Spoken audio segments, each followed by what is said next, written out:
Novelty Christmas song book tag, which was created by the Big Phil. I will link her down below. And this is a tag that she put together because a lot of things you get around Christmas are about Christmas songs and Christmas music, and you get, you know, your classics and things like that. But for Becca, she prefers a lot of the novelty songs. A lot of the songs are kind of more of like a spoof or a funny version of sort of Christmas things. So she has created this book tag, and I'm really honoured that she actually sent me this before she had released her own video. So thank you so much, Becca, for letting me do your tag, especially since you hadn't actually announced it when you gave me the details. It is now out. I will tag it below as always. And yeah, let's just get on with this. So the first one is Proper Kimbo by Bo Selecta, and for that it is your favourite comic relief character. I struggled with this. I really struggled with this and the next one, but eventually I decided on Leo from the Heroes of Olympus series. Leo is just like, he's the seven in the group, like the one that's not coupled up, the one that's not got a partner, the one that's, you know, the comic relief. He's the comic relief, and he's such a funny character, such a funny guy. I would love to spend time with Leo. He just seems like an absolute hoot. If you've read them, you know, like, Leo is just the best. I absolutely love Leo. The next one is Baby It's Cold Outside, specifically the Tom Jones and Cyrus Matthews version. And that is your favourite bookish villain. Again, I really struggled with this. Eventually I went with The Hunger Games. The villain in this is, I suppose, the Capitol, but President Snow is really the biggest villain in this. And I feel like we're going to pretend the other book didn't happen and just stick to the trilogy.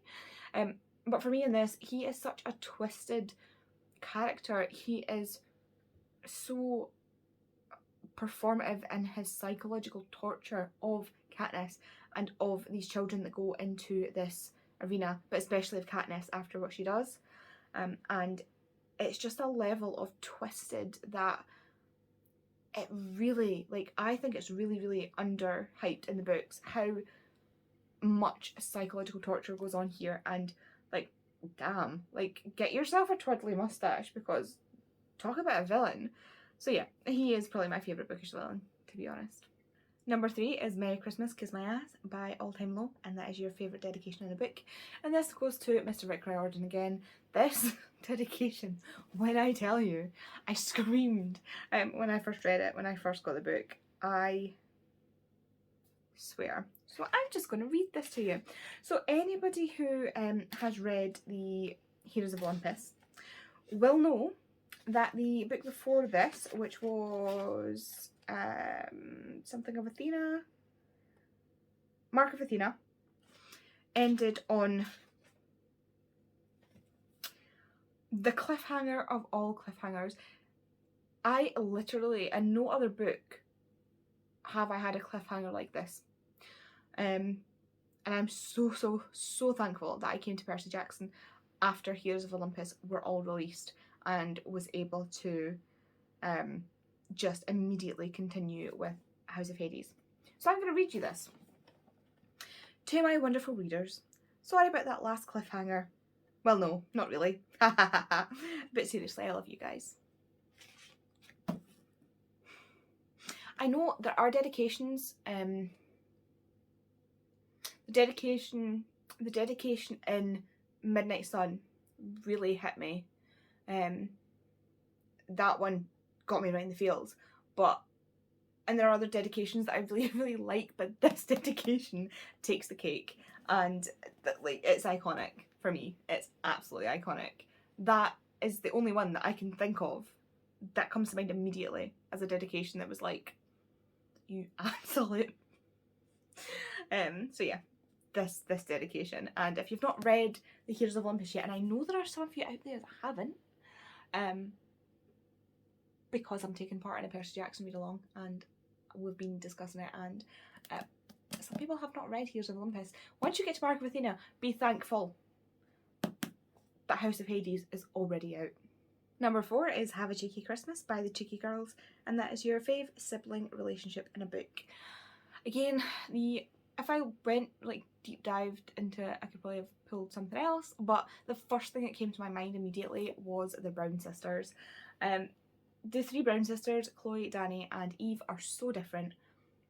They are completely different women, but the love and the dedication they have for each other, that sibling relationship, is like a do or die.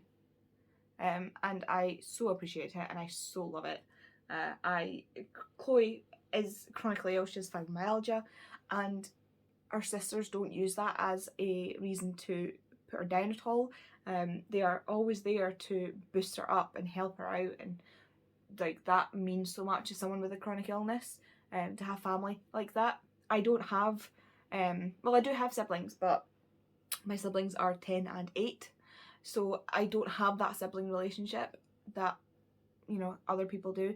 My wife has 2 brothers and they have that kind of sibling relationship where they always know they've got each other's backs. So yeah, for me, the Brown sisters are just the peak of sibling relationships. Number 5, Christmas is All Around by Billy Mack. And that is your favourite telling or reimagining. And again, I was drawing a blank for so much of this. I should probably have prepared a lot more than this. But anyway, for this, I went with The Bear and the Nightingale by Kristen Hanna. Nope. That would be The Bear and the Nightingale by Catherine Arden. Can you tell I'm tired? This is a retelling of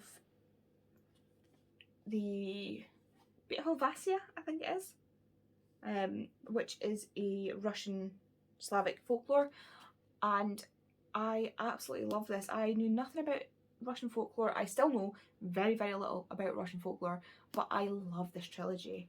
And the whole Bear and the Nightingale thing comes around in a way that you don't expect, or at least I didn't expect, but I love this book. I love the trilogy, and this is the first thing again that pops in my head for a retelling. And number 6, It Was a Masked Christmas by Jimmy Fallon, Ariana Grande and Megan Thee Stallion, and that is a 2020 release you loved. I had to look through the books that I read, so this is the 2020 releases that I read this year, because I misunderstood the question. But from this year, a 2020 release that I loved was The Switch by Beth O'Leary. It was phenomenal. I loved the Flatshare, and The Switch and the Flatshare are tied for my favourite Beth O'Leary, because just the concept of her and a gran switching lives, and then the way they affect the communities around them is just incredible. I love this book. Please read this book. It's got an older main character who is not just like a, you know, crotchety old granny who doesn't, like, she's a great character, and it's just, I just love this. I love the characters in this, and the story, and it's just beautiful. So please, if you haven't read this yet, give it a go. Okay, that is it for that tag, the Novelty Christmas songbook tag. I was going to say music songbook tag. So yeah, please, if you do this tag, please tag Becca so she can see everybody doing her tag. I want to see as many people as possible doing this tag. Becca's got way more followers than me, so, you know, she's going to get everybody doing her tag before I am, but this was so much fun. I really enjoyed this. The prompts and things were actually ones that made me think. I actually had to stand on my bookshelves and think. And I just really enjoyed this. I really enjoyed doing this. Again, thank you so much to Becca for letting me do this. But yeah, so thanks for watching, and I hope you're having a good Vlogmas and enjoy your time and this time of year, whatever you celebrate, Christmas or not. And I will see you in the next video. Bye.